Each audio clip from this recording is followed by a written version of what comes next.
আমরা আপনারা ইতিমধ্যে জেনেছেন যে আজকে তিনটি বিষয় নিয়ে আলোচনা করার কথা থাকলেও দুইটি বিষয় নিয়ে আলোচনা হয়েছে। এনসিসি নিয়ে আমরা বিরতির সময় বলেছি এনসিসি নিয়ে ঐক্যমত হয়নি এবং এটি পরবর্তী সপ্তাহে অন্যান্য আরও যেই বিষয়গুলো বিগত দিনে ঐক্যমত হয়নি সেটার সাথে আলোচনা করা হবে এবং রাষ্ট্রপতি নির্বাচনের বিষয়টি আজকে আলোচনা সমাপ্ত করা যায়নি। রাষ্ট্রপতির ক্ষমতা বৃদ্ধি করা হবে কিনা সেই প্রশ্ন অনেকেই তুলেছেন।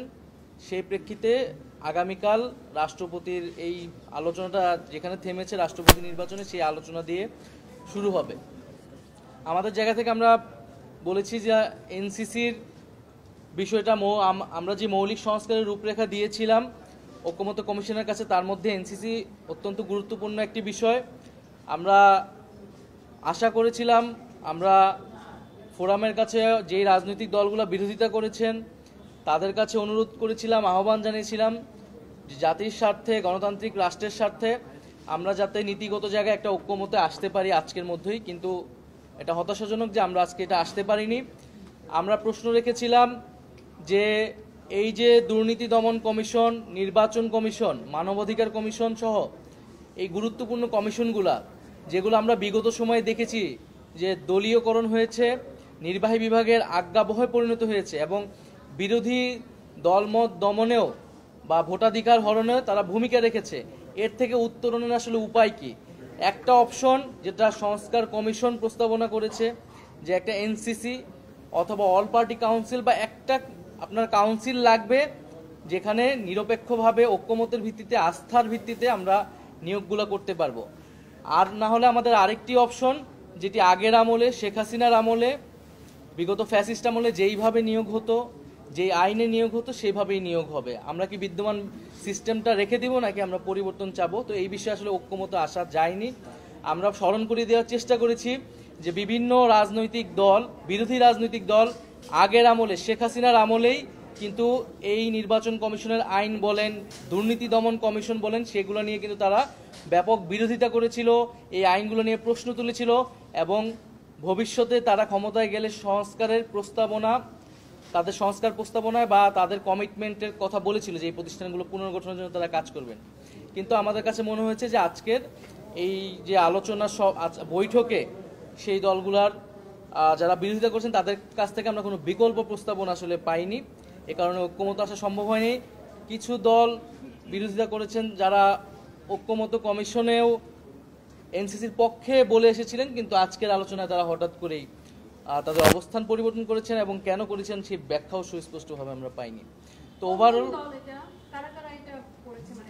আপনি এখানে আমি নাম নিতে চাই না, এটা তারা যখন তাদের বক্তব্য বলবেন আপনারা সেটা মিলিয়ে নেবেন।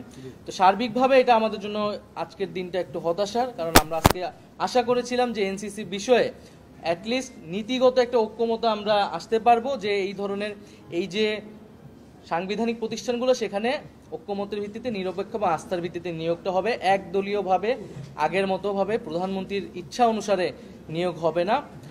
আমরা বলেছিলাম যে ফরমেশন পরিবর্তন হতে পারে, নাম পরিবর্তন হতে পারে, সেক্ষেত্রে আমরা অ্যাকোমোডেটিং আছি, আমরা আমাদের প্রস্তাবনা আমরা পুনর্বিবেচনা করব। আর যারা বিরোধিতা করছেন তারা যাতে অবশ্যই একটা বিকল্প প্রস্তাবনা দেয়, না হলে আমরা আসলে এই যে গণঅভ্যুত্থান সংস্কার প্রস্তাবনা সেইগুলো ব্যর্থ হবে। কারণ আমরা আগের একটা সিস্টেম যেটা খুবই গুরুত্বপূর্ণ, এই রাষ্ট্রীয় প্রতিষ্ঠানগুলো সেগুলো আগের নিয়মে চলবে, এই ধরনের শঙ্কা সংশয় আসলে তৈরি হয়েছে আজকের আলোচনার পরে।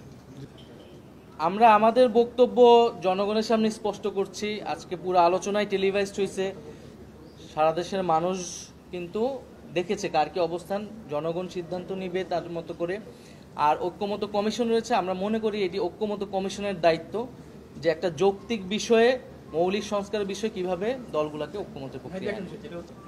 আমরা গণপরিষদের কথা বলেছি, আমরা এখনো গণপরিষদের অবস্থানেই আছি, কারণ এই জুলাই সনদ বা এই মৌলিক সংস্কারের ঐক্যমত এটা আসলে কিভাবে বাস্তবায়িত হবে এই বিষয়ে কিন্তু সিদ্ধান্ত হয়নি। ঐক্যমত কমিশন থেকে বলা হয়েছে এই বিষয়ে সবার পরে আলোচনা হবে, সিদ্ধান্ত হবে।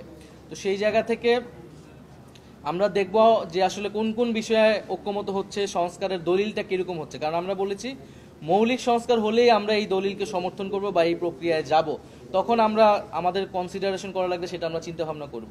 কিন্তু যদি মৌলিক বিষয় ছাড়া অগুরুত্বপূর্ণ বিষয়ে ঐক্যমত হয়, তাহলে সেটা আসলে আমাদের শাসন ব্যবস্থার রাষ্ট্র কাঠামোর কোনো পরিবর্তন হবে না, সেটাকে আমরা মৌলিক সংস্কার হিসেবে বিবেচনা করব না, তখন আমরা আমাদের সিদ্ধান্ত